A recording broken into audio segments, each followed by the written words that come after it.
नमस्कार दोस्तों, सनातन लॉजिक में आपका स्वागत है। बोलो बांके बिहारी लाल की जय। दोस्तों, हिंदू पुराणों के अनुसार एकादशी तिथि का विशेष महत्व है। इसमें भगवान विष्णु और माता लक्ष्मी का पूजन किया जाता है। जो भी इस तिथि को व्रत रखता है, पूजन करता है, भगवान की कृपा से उसकी सभी मनोकामनाएं पूर्ण होती हैं।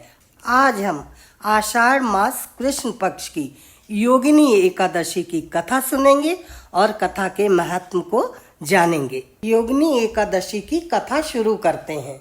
एक बार राजा युधिष्ठिर ने पूछा, हे वासुदेव कृष्ण, आषाढ़ के कृष्ण पक्ष में जो एकादशी होती है उसका क्या नाम है? कृपया उसका वर्णन कीजिए। भगवान श्री कृष्ण बोले, नृप श्रेष्ठ, आषाढ़ के कृष्ण पक्ष की एकादशी का नाम योगिनी है। यह बड़े बड़े पापों का नाश करने वाली है। संसार सागर में डूबे हुए प्राणियों के लिए यह सनातन नौका के समान है। तीनों लोकों में यह सारभूत व्रत है। अलकापुरी में राजाधिराज कुबेर रहते हैं। वे सदा भगवान शिव की भक्ति में तत्पर रहने वाले हैं। उनके हेममाली नाम वाला एक यक्ष सेवक था जो पूजा के लिए फूल लाया करता था। हेममाली की पत्नी बड़ी सुंदरी थी। उसका नाम विशालाक्षी था। वह यक्ष कामपाश में आबद्ध होकर सदा अपनी पत्नी में आसक्त रहता था। एक दिन की बात है, हेममाली मानसरोवर से फूल लाकर अपने घर में ही ठहर गया और पत्नी के प्रेम का रसास्वादन करने लगा। अतः कुबेर के भवन में न जा सका। इधर कुबेर मंदिर में बैठकर शिव का पूजन कर रहे थे। उन्होंने दोपहर तक फूल आने की प्रतीक्षा की। जब पूजा का समय व्यतीत हो गया तो यक्षराज ने कुपित होकर सेवकों से पूछा, यक्षों, दुरात्मा हेममाली क्यों नहीं आ रहा है? इस बात का पता तो लगाओ। यक्षों ने कहा, राजन, वह तो पत्नी की कामनाओं में आसक्त हो अपनी इच्छा के अनुसार घर में ही रमण कर रहा है। उसकी बात सुनकर कुबेर क्रोध में भर गए और तुरंत ही हेममाली को बुलवाया। देर हुई जानकर हेममाली के नेत्र भय से व्याकुल हो रहे थे। वह आकर कुबेर के सामने खड़ा हुआ। उसे देखकर कुबेर की आंखें क्रोध से लाल हो गईं। वे बोले, ओ पापी, ओ दुष्ट, ओ दुराचारी, तूने भगवान की अवहेलना की है। अतः कोढ़ से युक्त और अपनी उस प्रियतमा से वियुक्त होकर इस स्थान से भ्रष्ट होकर अन्यत्र चला जा। कुबेर के ऐसा कहने पर वह उस स्थान से नीचे गिर गया। उस समय उसके हृदय में महान दुख हो रहा था।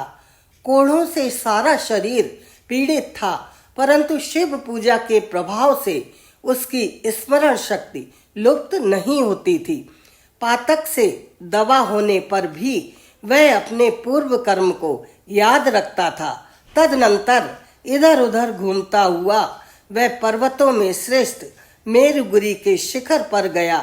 वहां उसे तपस्या के पुंज मुनिवर मार्कंडेय जी का दर्शन हुआ। पाप कर्मा यक्ष ने दूर से ही मुनि के चरणों में प्रणाम किया।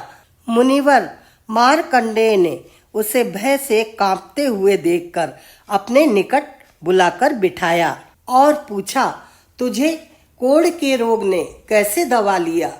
तू क्यों इतना अधिक निंदनीय जान पड़ता है? यक्ष बोला, मुने, मैं कुबेर का अनुचर हूँ। मेरा नाम हेममाली है। मैं प्रतिदिन मानसरोवर से फूल ले आकर शिव पूजा के समय कुबेर को दिया करता था।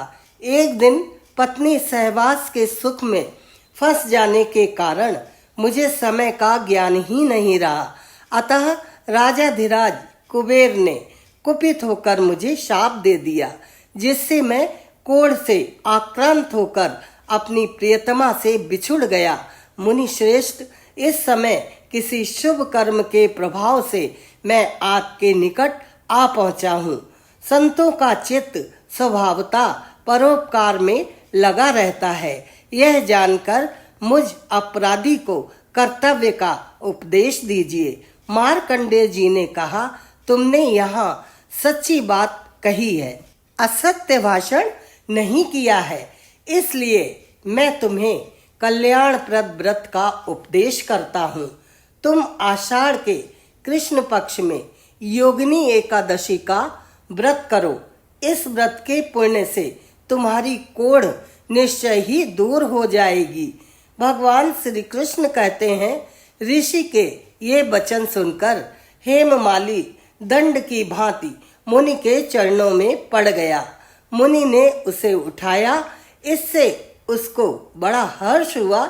मार्कंडेय जी के उपदेश से उसने योगिनी एकादशी का व्रत किया, जिससे उसके शरीर की कोढ़ दूर हो गई। मुनि के कथनानुसार उस उत्तम व्रत का अनुष्ठान करने पर वह पूर्ण सुखी हो गया। नृप श्रेष्ठ, यह योगिनी का व्रत ऐसा ही बताया गया है।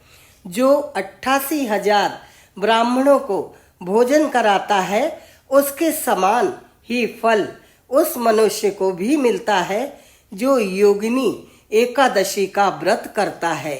योगिनी महान पापों को शांत करने वाली और महान पुण्य फल देने वाली है। इसके पढ़ने और सुनने से मनुष्य सब पापों से मुक्त हो जाता है। इस एकादशी का व्रत विशेष फलदायी होता है। योगिनी एकादशी की कथा संपूर्ण।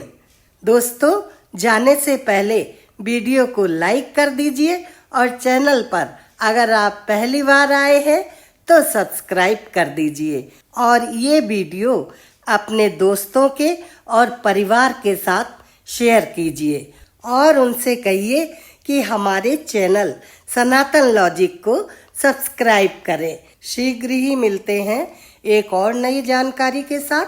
तब तक आप अपना ध्यान रखना। श्री कृष्ण गोविंद हरे मुरारी, हे नाथ नारायण वासुदेवा।